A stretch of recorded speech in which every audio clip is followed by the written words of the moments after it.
What a wild and wacky month I've been having. This episode is going to be a little all over the place. This episode is going to cover bucket seats we acquired for the Cutlass, a new Hurst Competition Plus shifter, and a new, bigger, and better garage that I'm currently moving into, which is a big project, by the way. So I'm trying to juggle all this stuff at once and still make episodes for you guys. Stick around, sit tight, and enjoy the show. I'll see you there. So, right now we're on the turnpike going from Harrisburg to Philly in the Buick wagon. My dad put on these junky chrome valve covers that have no baffles in them.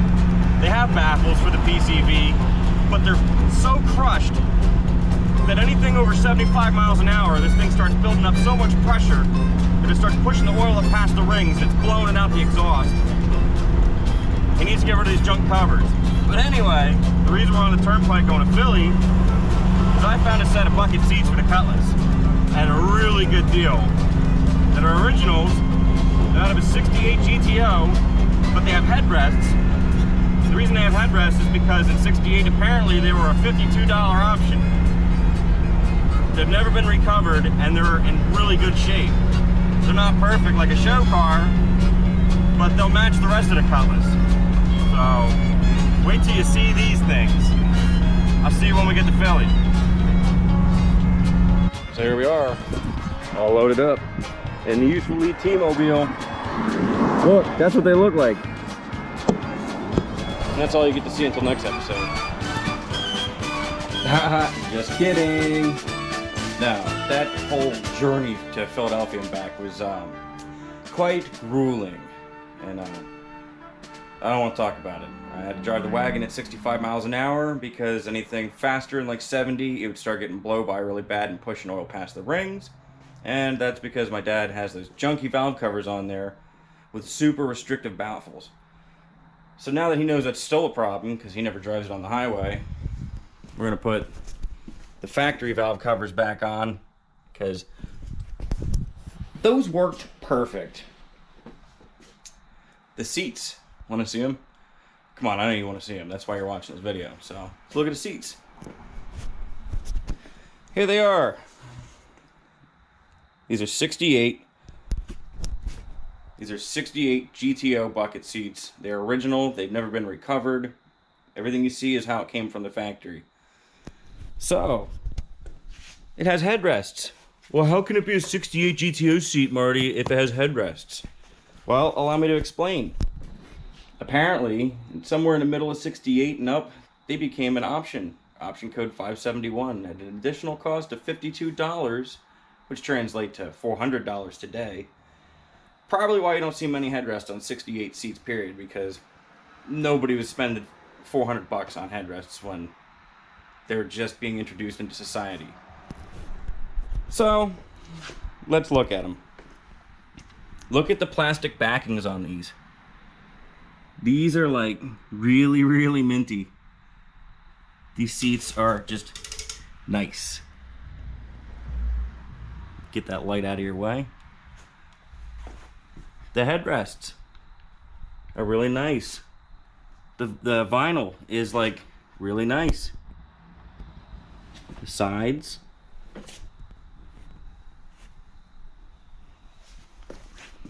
So, let's open them up. This is the driver's seat.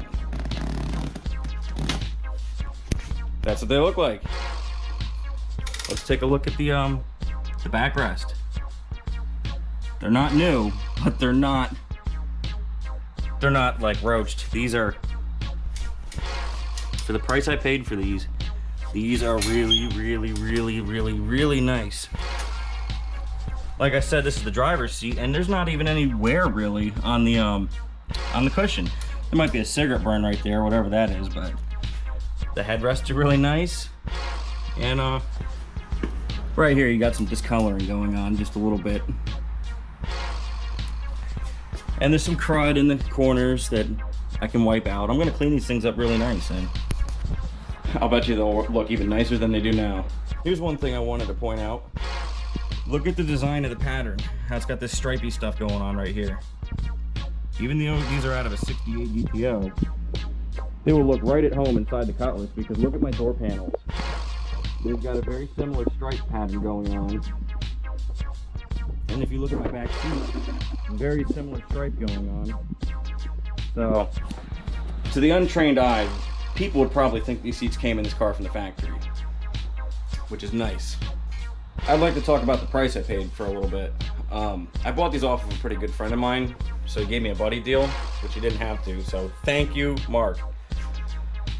I got these for 1,100 bucks in this condition, and you can't find these seats anywhere for that price. I'm looking at rebuildable cores that are completely destroyed at Carlisle, at the Carlisle fall show, for like 800 bucks, 1,000 bucks. I'm going on eBay and I'm finding the same seats that are just trashed. There's nothing but frames left that need completely recovered with new foam in them and everything. Same thing. 800 to 1,000 bucks. I got these for 1,100. So do the math on that. And all these people that think that GM A-body seats are like some mythical being that are worth $2 billion, next time you see somebody selling junk for $1,000, show them this video and then take them home for a real price. Why did I go with bucket seats? That's a good question. I really wanted to keep my bench, like, really bad, because in today's day and age, benches are like a novelty item. No cars come with bench seats anymore. I said to Chris not that long ago, if I wanted bucket seats, I'd just buy a new Hyundai or Kia, because like, they come with bucket seats. The problem I was having is my shifter. I was having problems with the shifter banging into this bench and just fitment issues. And finally, it just dawned on me, wait, I know a guy that has a set of black bucket seats. I wonder if he'd sell them to me. And here we are today. So even though I'm torn between ditching the bench seat that I wanted to keep, I am absolutely in love with these things. And I have like the 110% opposite of buyer's remorse right now. Just look at them. They're almost as pretty as me. And speaking of shifters, shifters in this car have been nothing but like a 2-year-long headache. I finally got the car ready to hit the road, so now it's becoming a big problem with my shifters. But I bought one off of eBay years ago that was for a 67 Olds 442 bench seat car. And that shifter is absolutely worn out to the point where it just wouldn't work. It would jam in between second and third. When you'd go to reach for third, it would start to come out of second and fall back in, and the shifter gets stuck in neutral. So we took that shifter apart. I had another buddy, Damien, give me a shifter. That shifter worked okay, but it was too short. So we tried making one good shifter out of the old shifter and then one that was given to me. And that kind of worked. But then I wanted to put the big long handle on it from the olds, and when we did that, it just stopped working again. So then we went to Carlisle, and we found this. Here's what looks like a Hurst shifter, but it turns out to be an aftermarket shifter, like something Mr. Gasket would sell. And that feels nice and tight and new. We thought it would work out good in the Cutlass, so we got it for 100 bucks. It only turns out though, it's for like a Mopar, so it's not gonna work in this. So I got tired of playing games. Everything else in the car is new. I got a new motor, a new transmission, a semi-new rear end I put in the back of the car. I got new wheels all the way around, and I got damn near new bucket seats. So instead of playing around with used junk, I decided to break down and buy something. I wonder what could be inside this box. Whatever's inside this box, though, I'll tell you right now, it definitely causes cancer in California. Warning, California may cause cancer. America's #1 shifter. Whoa. Alright, so now that it's unboxed and I took 20 pounds of bubble wrap off of it, let's see what it looks like. There it is. Oh wow! It's actually like shiny and new and probably doesn't have play between all the bushings, and it's a bolt-on handle. Of course it says Hurst stamped into it. Here's the ball. I took that off because I don't want to get him dirty. I'll put that on when the time is ready. And I was hoping it would be a little bit taller than what it is, but again, it is what it is. The one I have in the car currently is considerably taller, and it's not a bolt-in style like this. It's a press-in, and on more than one occasion, we tried to get it out of the shifter, and it was just fighting tooth and nail. This is the point where I was just going to cut it out of the shifter and weld it onto another shifter. Before I bought that one, it's there it is in the car now, even though you can't see it because it's dark. It's that one's considerably taller. I really needed the tall one because I had a bench seat, and bench seat sits up really high, and you also need to clear the bench seat. But I guess we'll find out when I drop those buckets in. It'll probably work out better having this one, or this one will work out just fine is what I mean to say. Sometimes words are hard. Alright, so what did I get done since I talked to you? Well, immediately after, me and Riley put the rear sway bar in, and last week we put on these beautiful minty slapper bars. How's that look? How's that for 70s street car?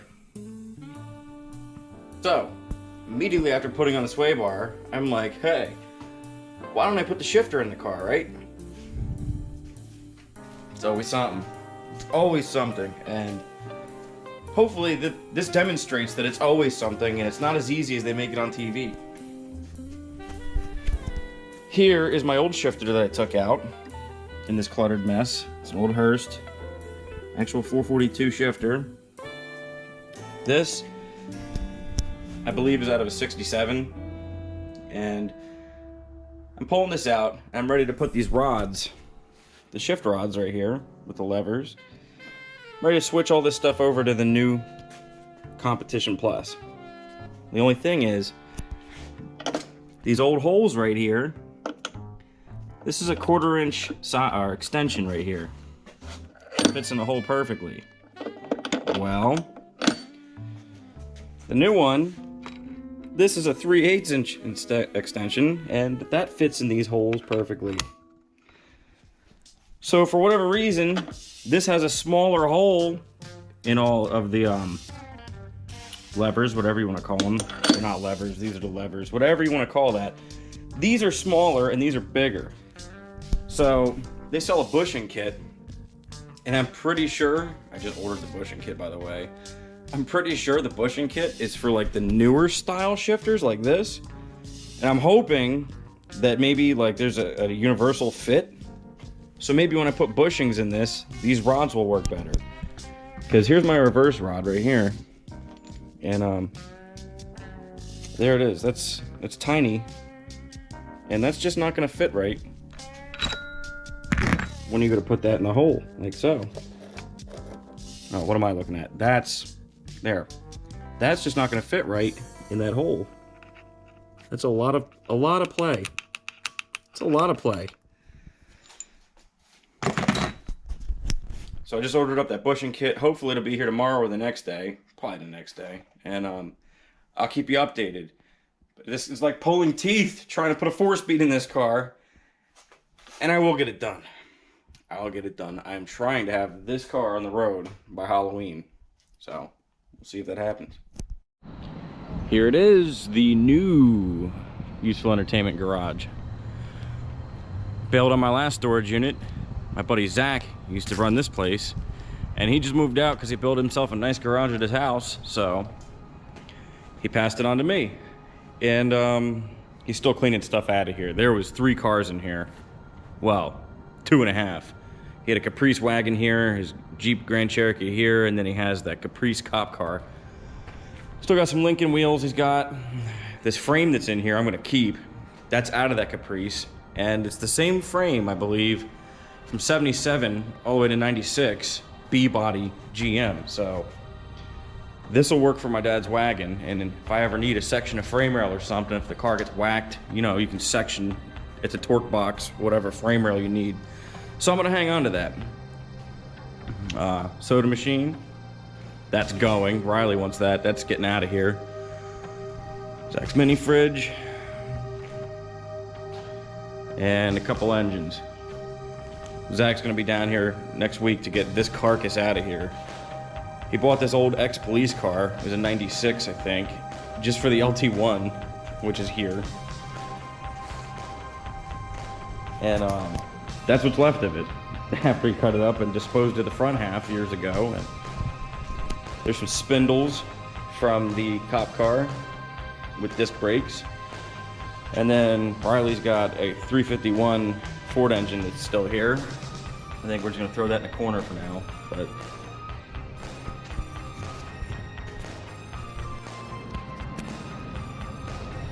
what's nice about this place is it's American. No. What's nice about this place is, one, my last storage unit, it's slightly smaller than this. If I really needed to, I could probably cram 3 cars in here, but to me, this looks like a 2-car garage. You got a big open space right here to work on a car, and you can pull a car in over there, and it's got all this room up here for me to put all my shop equipment that's barricaded into my storage unit I have now. Biggest problems I have with that other unit was, one, I've been in that place since 2012, and it has never had electricity. And the reason it didn't have electricity is because it's been flooded many times over before I got the place. And just to gauge, there's the floor. The water in my unit came up to about here, for reference. Probably up to here on me, so. I haven't had it flood yet, and I know it's coming because it's right next to the Susquehanna River. And when I got the place, it had previously flooded, and the last owners abandoned the place. We had to take all their junk out of there, filing cabinets full of paperwork, random metal and plastic and whatever else was remnants. They just left everything there after it flooded. So everything was moldy, it was disgusting. We had to throw everything out that was in there, and I had to power wash the place with bleach. I'm not taking that chance of ever having that happen to me, and like I said, I know it's coming. Next time there's a hurricane that washes up this way, like Sandy did, that's the last time it flooded, that water is going to come up and it's going to flood. And I'll be screwed because all that stuff I have in there, engines, transmissions, rear ends, place is packed full. I would never be able to get that place emptied in time to get it out before a flood. So this will work. This is nice. This is an upgrade. And not to mention, on top of that, it's damn near the same price. I think it's $25 more a month to be here than it is at the other place. No brainer, right?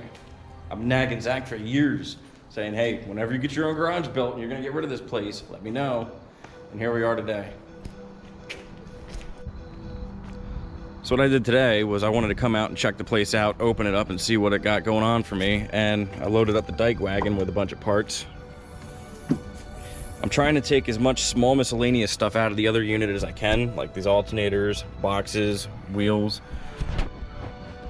I'm debating I may even get a Penske truck to get all the big stuff out of there, one with like the 3,000-pound Maxon liftgate on the back, but I don't know. If I can get everything else emptied out of there in light loads, a pickup truck can probably get those engines out.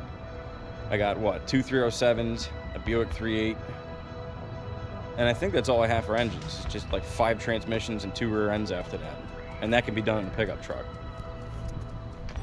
So what I'm gonna do is we're gonna jump cut. We're gonna jump cut right over to the old unit, and I'll show you what's all packed in there and what a dump it is, in case you have never seen it before. So this is it. This is the line of units I've been in for like 10 plus years. Believe it or not, where these rigs are parked at, it's a big rig shop now. Used to be a restoration shop, and that's where my dad used to work when we closed our shop, and that's where we put the 350 and the Cutlass originally, back when that car first hit the road in 2013. And this is what I got to deal with: Mustang doors, wagon doors, speakers, old Kragers, Buick 3.8s, Skylark fenders, Olds 307s, wagon fenders, Skylark doors, and a sea of other stuff, including the Skylark, which you guys haven't seen in a very long time. And those of you that haven't ever seen it, that's a 69 Skylark that's been in my family since 1988. Spare T-tops for a Camaro, Chrysler Cordoba hood, Camaro hood. There's a lot in here to go. But you can look at the square footage of the place. I don't know what it is, but the new shop is definitely bigger. It's probably about just as deep, but it's wider. And remember what I told you? This place flooded because the river is right over there on the other side of that building. The water comes up to these drains in the floor, and the water was about up to here on this yellow stripe. Now, the old lady that used to own this property that rented it to us for years until she croaked, I think it was in this unit right next to me. That's another double wide. She had a brand new 75 or 76 Pontiac Granville convertible and an Olds 98 same year next to it. Those cars were so brand new, they had to have like 20,000 miles on them, and she just had them in storage their entire life. And guess what? Water came up over the firewall and the cars got destroyed and they got junked. So, screw this place. I'm out of here. So, hopefully, I'm a pair of bucket seats, a carpet, a clutch pedal, and a shifter away from having this car on the road. And I'm still aiming for Halloween. Halloween is my deadline. It's because I wanted the car on the road by my birthday in mid-July. That didn't happen. Had a bunch of stuff get delayed on the car, and just look at it. It's a Halloween car. The car just looks, it looks mischievous at nighttime. This thing needs to go out on trick-or-treat night, and possibly a day before. See you guys later.